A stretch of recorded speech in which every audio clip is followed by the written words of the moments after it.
আল্লাহ তাআলা ইসমাঈল আলাইহিস সালাম পরিবর্তে তার বেশি জুম্বা জবর হয়ে গেল, বলেন সুবহানাল্লাহ। যখন জুম্বা জবর হয়ে গেল তখন এই দৃশ্য দেখার জন্য বলেন লা ইলাহা ইল্লাল্লাহু আল্লাহু আকবার আল্লাহু আকবার লা ইলাহা ইল্লাল্লাহু ওয়ালিল্লাহিল হামদ।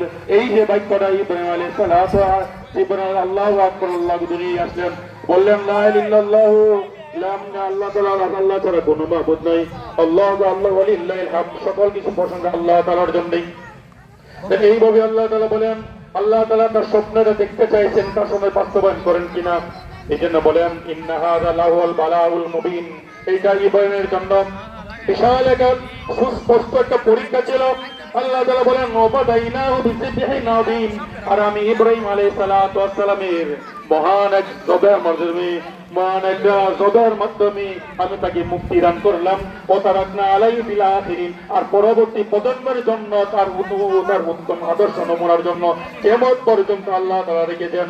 আল্লাহ তাআলা বলেন সালামুন আলা ইব্রাহিম। হে ইব্রাহিম, তোমার উপর সালাম, শান্তি, বরকত, সালাম, নিরাপয়, শান্তি, রহমত বর্ষণ হোক।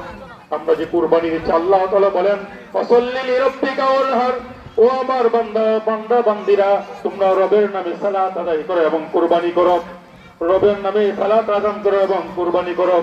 দেখা যায় আল্লাহ রাসূল সাল্লাল্লাহু আলাইহি ওয়াসাল্লাম সাইয়্যিদিনা আরকাম রাদিয়াল্লাহু তাআলা আনহু قال اصحاب رسول সাল্লাল্লাহু আলাইহি ওয়াসাল্লাম, সাইয়্যিদিনা আরকাম রাদিয়াল্লাহু তাআলা বর্ণিত, তিনি বলেন তার সাহাবা আল্লাহ রাসূল قال اصحاب رسول সাল্লাল্লাহু আলাইহি ওয়াসাল্লাম, হে আল্লাহ রাসূল মা তিল আদাহিয়া, এই কুরবানিটা কি?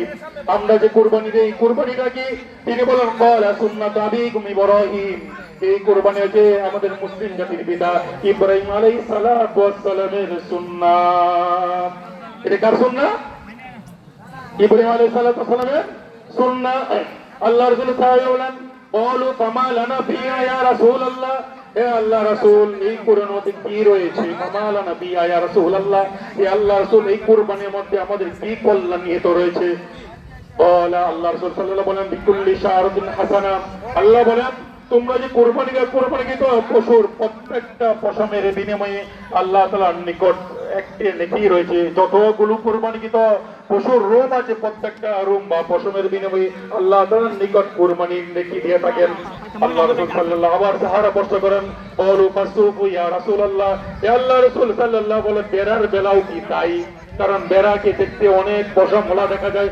আল্লাহ রাসূলুল্লাহ বলা বিকুল্লি শাআরাতিন মিনাস সুবিল হাসানা, শুধু বেড়া নাই, যে কোনো পশু হোক না, প্রত্যেকটা পশুর বিনিময়ে প্রত্যেকটা পশুর যতগুলো পশু থাকবে, প্রত্যেকটা পশুর রুমের যতগুলো রুম থাকে, পশম থাকে, ততগুলো নাকি আল্লাহ তাআলা লিপিবদ্ধ করে দেন বান্দার জন্য।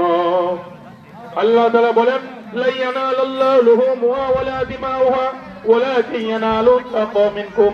ও আমার বান্দা বান্দিরা, তোমরা যে কুরবানি দাও, লা ইয়ানালাল্লাহু লুহুমুহা, কুরবানিকৃত পশুর রক্ত আল্লাহ তাআলা পড়ছে না, লুহুমুহা ওয়ালা দিমাউহা, গোশত রক্ত আল্লাহ তাআলা কোনো কিছু পৌঁছায় নাই, ওয়ালাকিন ইয়ানালুহু তাকওয়া মিনকুম, একমাত্র কেবলমাত্র আল্লাহ তাআলার নিকট বান্দার তাকওয়াটা পৌঁছায়। কথা বলেন ঠিক কি না? কি পৌঁছায়? তাকওয়া পৌঁছায়। কারণ আল্লাহ ইন্নামা ইয়াতাকাব্বালুল্লাহু মিনাল মুত্তাকিন। আল্লাহ তাআলা বলেন মুত্তাকিনদের আল্লাহ তাআলা কুরবানি কবুল আর মঞ্জুর করে থাকেন। ভাই বাবারা, আমরা যারা কুরবানি দিচ্ছি, মেহেরবানি করে আমরা যেন নিয়তকে পরিশুদ্ধ করে আল্লাহ তাআলার রেজা খুশি করে করার জন্য আমরা যেন কুরবানি দিই। কথা বলেন ঠিক কিনা? আমরা যে কুরবানি, আল্লাহ রাসূল সাল্লাল্লাহু আলাইহি ওয়াসাল্লাম বলেন ও আমার বান্দা, তোমরা যে কুরবানি দাও